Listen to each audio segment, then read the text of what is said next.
আসসালামু আলাইকুম। আমার গৈলির পাশে যে ছোট্ট জায়গাটা ছিল যেখানে আমি আমার সোনালী মুরগিগুলো রাখতাম, বর্ষা হওয়ার কারণে ওই জায়গাটা একটু পানি ঢুকতেছিল। এই জন্য গৈলি আগে থেকে পরিষ্কার করে রেখেছিলাম যে কোনো সময় লাগে কি না লাগে।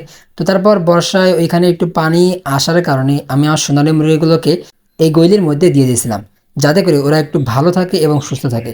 যেহেতু এখানে থাকার কারণে ওদেরকে অনেক ঠান্ডা লেগে গেছিল, এই জন্য সরিয়ে ওই আমার গৈলির মধ্যে দিয়ে দিয়েছিলাম। তো এত যত্ন করার পরও আমি আমার সোনালী মুরগিগুলোকে রাখতে পারলাম না। আমি যখন থেকে এই সোনালী মুরগিগুলো লালন পালন করার কথা ভাবতেছিলাম, যখন আমি কিনিনি তার আগে থেকে একটা ইচ্ছা ছিল যে এই সোনালী মুরগি থেকে আমি ডিম উৎপাদন করব এবং ভালো একটা প্রফিট নিব এবং ওর থেকে বাচ্চা উৎপাদন করার একটা প্ল্যান ছিল।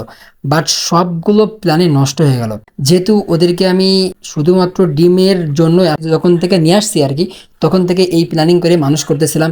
সেই অনুযায়ী খাবার দাবার, তারপরে মেনটেন করা, ওষুধ, ভিটামিন যাই লাগে না কেন সবকিছু সুন্দরভাবে দেওয়ার চেষ্টা করতেছিলাম আমি আমার সাধ্য মতো। বাট তারপরেও ওদের অবস্থা আসলে এখন এমন হয়েছে যে 2-3 দিন হয়ে যাচ্ছে বাট একটা করে ডিম পারতেছে। তো আসলে প্রতিদিন একটা খরচ আছে ওদের পেছনে, খরচের বহন তো উঠতেছে না, বাট তারপরে অনেক পরিশ্রম হচ্ছে।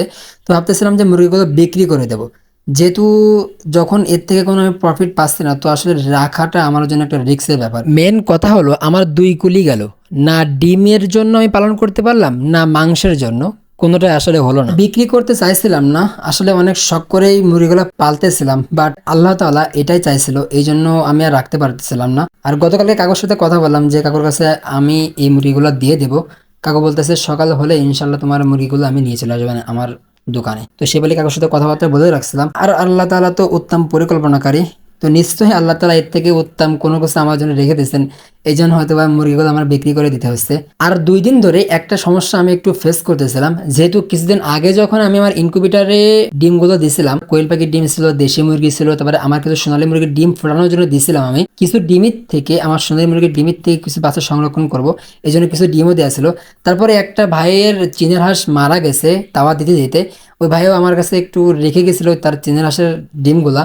তো ওইগুলো প্রায় 8 পিস করে করে রাখছিলাম ডিমগুলো। 2 দিন 3 দিন 4 দিন পর পর 8 পিস করে আমি আমার ইনকিউবেটরে বসানোর চেষ্টা করি, যাতে করে একসাথে না হয়ে যায়। তো তারপরেও কেমন যেন সবগুলো প্রায় একসাথে ফুটে বের হয়ে গেছে। তো যাই হোক, করার কিছু নেই, সবগুলো আলাদা আলাদা জায়গায় দিয়ে দিছি। চীনে আসার জন্য একটা বোর্ডিং করছি, আর আমার যে কোয়েল পাখি বাচ্চাগুলো ফুটছে ওইগুলো উপরে আমি একটা বোর্ডিং করে রাখছি, সবগুলো আলাদা আলাদা করে দিয়ে রাখছি। তো তারপর সকালবেলা কাকুর কাছে ফোন দিলাম যখন মুরগিগুলো নিতে আসবে, আমি আমার খামারে কাজ করতেছিলাম, তারপরে ফোন দিছিলাম।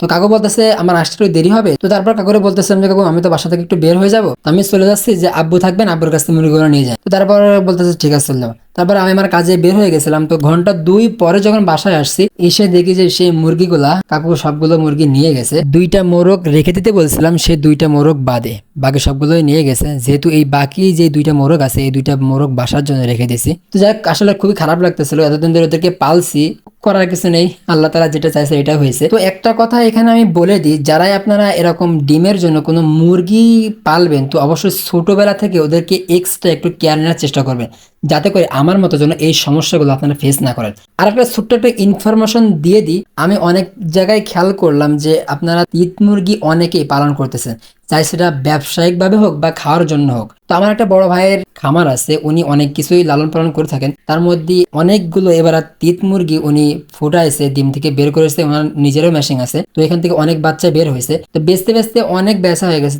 আর এখনো কিছু আছে।